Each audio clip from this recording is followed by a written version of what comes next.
दुचाकी हायवाच्या अपघातात एक बहीण दोन भावांचा दुर्दैवी मृत्यू। जिंतूर तालुक्यातील अकोली येथील आंबुरे कुटुंबातील एक बहीण दोन भाऊ वन विभागाची परीक्षा देऊन राहत्या रूमकडे परत येतेवेळी हायवाच्या धडकेत जागीच मृत्यू झाल्याची घटना आज दिनांक 8 फेब्रुवारी गुरुवार रोजी सकाळी 10 वाजेच्या सुमारास बीडवडण रस्त्यावरील बाळापूर फाट्याजवळील हॉटेलसमोर घडली। प्रवीण अंभुरे, प्रतिभा अंभुरे व लखन अंभुरे अशी मृतांची नावे असल्याची माहिती चिकलठाणा पोलीस ठाण्याचे पोलीस निरीक्षक रविकांत दरवडे यांनी दिली। झालटा फाट्याकडून तिघे भावंडे बाळापूर परिसरातून सातारा देवडाई भागात असलेल्या रूमकडे परत येत होते। सकाळीच वन विभागाच्या परीक्षेची संबंधित मैदानी चाचणी देण्यासाठी तिघेही भावंडे दुचाकीवरून गेले होते। परत येत असताना बाळापूर फाट्याजवळ एक हायवा ट्रक खडीक टाकून धूळ उडवत ओव्हरटेक करत सुसाट निघाला होता। मात्र पुढे जाताना अंभुरे भावंड्याच्या दुचाकीला धडकला। दुचाकीवरील भावंडे एका बाजूने निघालेले असतानाही मागून येऊन हायवा धडकल्याने तिघांचाही जागीच मृत्यू झाला। घटनेची माहिती कळताच चिकलठाणा पोलीस ठाण्याचे पोलीस कर्मचारी घटनास्थळी दाखल झाले। वन विभागाच्या परीक्षेचे प्रवेशपत्र आदी साहित्य विखरून पडलेले होते। त्यावरून पोलिसांना मृत भावंड्याचा राहणाऱ्याचा पत्ता मिळून आला। मृतांच्या एका मित्राने दिलेल्या माहितीनुसार अंभुरे भावंडे हे जिंतूर येथील असल्याचे सांगितले। तीनही मृतदेह शवविच्छेदनासाठी औरंगाबाद येथील शासकीय वैद्यकीय रुग्णालयात हलवून चिकलठाणा पोलीस ठाण्यात अपघाताची नोंद करण्यात आली आहे। जिल्हाधिकारी व भूसंपादन अधिकाऱ्यांना न्यायालयाची नोटीस।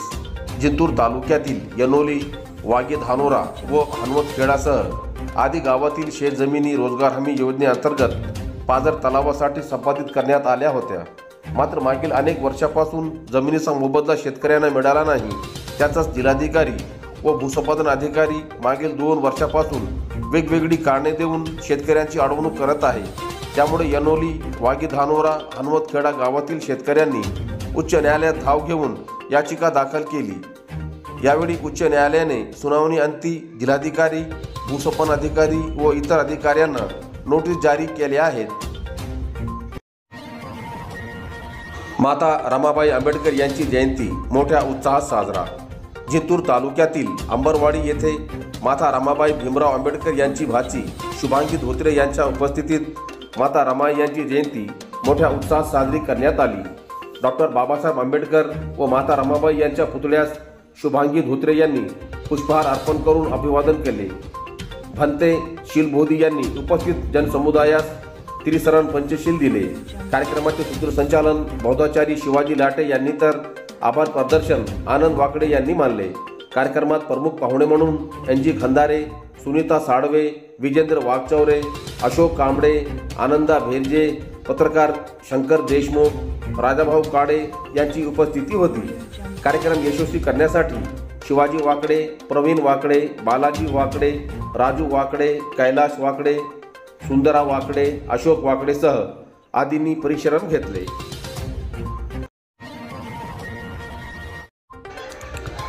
राणी सावरगाव ग्रामपंचायतच्या भ्रष्टाचाराची चौकशीसाठी अनोखे आंदोलन।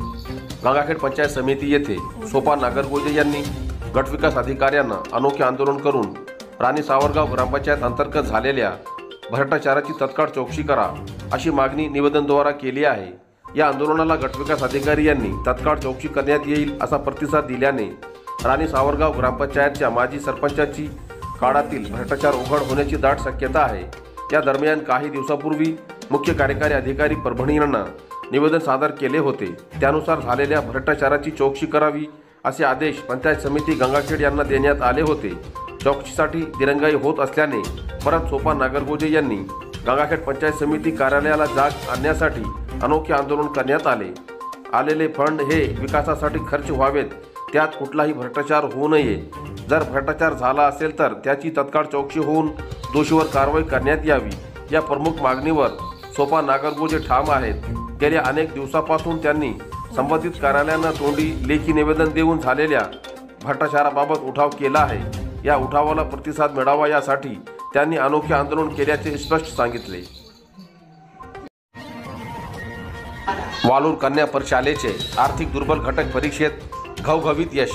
सेलू तालुक्यातील वालूर येथील जिल्हा परिषद कन्या प्रशालेच्या मुलींनी राष्ट्रीय आर्थिक दुर्बल घटक शिष्यवृत्ती परीक्षेत 24 पैकी 17 मुली उत्तीर्ण होऊन घवघवीत यश संपादन केले आहे।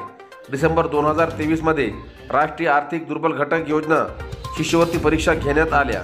या परीक्षेत जिल्हा परिषद कन्या प्रशाला वालूर येथील 24 विद्यार्थ्यांनी प्रविष्ट झाल्या होत्या। त्यापैकी प्राची पुंड 151, साक्षी रोकडे 145, सपना जीवणे 125, अक्षरा भोकरे 124, मोनिका हरकड 118, सई माडी 116, धनश्री हरकड 111, वृषाली मसुरे 106, शीतल जीवने 105, आकांक्षा भालेराव 101, अंजली आडे 100, गौरी आरे 91, दिशा चौहान 82, सोनाली वाटुरे 79, मनीषा टाकरस 76, श्रावणी मुंडे 72, आदिती घुगे 72 असे गुण प्राप्त करून एकूण 17 विद्यार्थिनी उत्तीर्ण झाल्या। उत्तीर्ण सर्व विद्यार्थ्यांनी शाळेतील शिक्षक बबन घुगे, उज्ज्वला पाटील, बडीराम धरणे, सुरेश गायकवाड, किरण गिल्डा, बबन राठोड, दामोदर बेले, प्रदीप जोशी, नानासाहेब पवार, शीला मोरे, संगीता सूर्यवंशी यांचे मार्गदर्शन लाभले। या यशाबद्दल गट शिक्षणाधिकारी उमेश राऊत, प्रभारी केंद्र प्रमुख दत्तात्रय रोकडे, मुख्याध्यापक षडानंद देशमाने, शालेय समिती पदाधिकारी यांनी विद्यार्थ्यांचे अभिनंदन केले। शासकीय चित्रकला परीक्षेत प्रॉस्परस पब्लिक शाळेचे घवघवीत यश। सेलू येथील श्रीराम प्रतिष्ठान संचलित प्रॉस्परस पब्लिक स्कूल येथील विद्यार्थ्यांनी शासकीय चित्रकला ग्रेड परीक्षेत इंटरमिडिएट व इलेक्ट्रोमेट्री परीक्षेत यश मिळवले आहे। त्यात क्षितिजा खजिने हिला A ग्रेड प्राप्त झाला, तर मयुरी पारदे, संचिता लहाने हिने B ग्रेड प्राप्त केले। शाळेचा निकाल हा 100% लागला असून या प्रसंगी संस्थेचे संस्थापक अध्यक्ष डॉक्टर संजय रोडगे, शाळेच्या मुख्याध्यापिका प्रगती क्षीरसागर यांनी विद्यार्थ्यांचे कौतुक केले। परीक्षेसाठी मोलाचे मार्गदर्शन क्षीरसागर सर यांनी केले। यावेळी शाळेतील सर्व शिक्षक उपस्थित होते।